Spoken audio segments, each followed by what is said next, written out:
All right, Voltec with you here. Just wanted to do a quick video of why the dealerships are so terrible with diagnosing electric vehicles and actually fixing them. Not only do they just don't have good talent, they can't keep good talent because they don't pay them enough. Um, but even if they did, that I've looked at the service information that the manufacturers give, and it's terrible. You know, most cases, for most manufacturers, it's a joke. So, this is a 2016 Fiat 500e. So this is not an old car, right? We're not talking about something that's like over 10 years old, where the manufacturer can kind of say, yeah, you know, we don't really support that anymore, right? Even though they should. But it's only 4 years old, or I guess going on 5. Anyways, though, this customer, I've been talking to her since. She's had this problem since back in the summer, like June, July. I've been talking to her since July or August, and she finally had it to the Fiat dealerships. Oh, we can't figure it out. Oh, we don't know what the problem is on this. Oh, it's really complicated electric vehicle. Basically, he's telling her they would just give her some money for a trade-in and whatever. They didn't know what the heck they were talking about, obviously. So, calling around, she finally found me, and then she couldn't even get a tow company to tow it because it didn't have tow hooks on it. So she finally found a place that would tow it.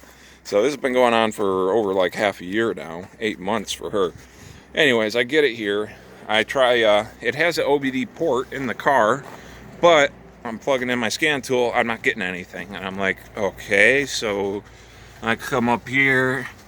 If you read that there, it says OBD, no OBD. Well, that's because vehicle emission control information, technically speaking, this car does not have any emissions.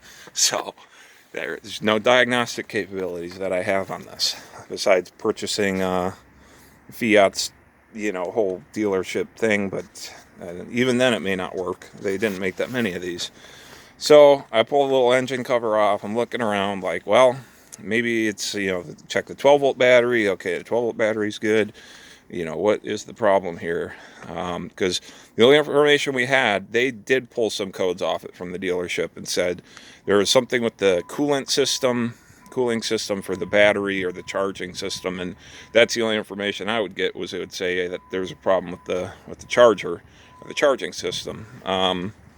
Anyways, I'm looking it over, and in just a couple minutes, I discover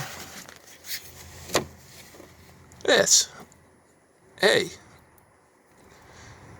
that's a wire that's been chewed apart by darn squirrels or mice or whatever, some kind of rodent.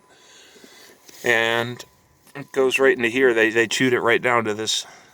I mean, it tees into this wire harness right here, so I'm going to have to take all that tape off and get into there and reconnect those, make that connection good, solder them together, and yeah, because I know that's the problem, because this is a refrigerant line that is going to the back of the vehicle, going to the battery pack, and so that is critical for the cooling of the pack. So that's the problem right there. So they were going to total this beautiful, I mean, it's such a cool little car, it doesn't have a ton of range, about 80 miles or so, but it's cool, it's quick. She really liked it, and they were gonna, and it's not even that old, and they were gonna just, oh, we'll give you, whatever, a couple $1,000 on a trade-in. It's like, what? This car is good, and all it was a wire. Well, it's not the first time I've seen things like that. I've seen this many times with the dealerships, but this one is pretty egregious, I'll say. Not the most egregious I've ever seen, but it just shows how lame they are, and really they just suck. So don't take your car to the dealership. Yeah, give us a call. All right? Aloha.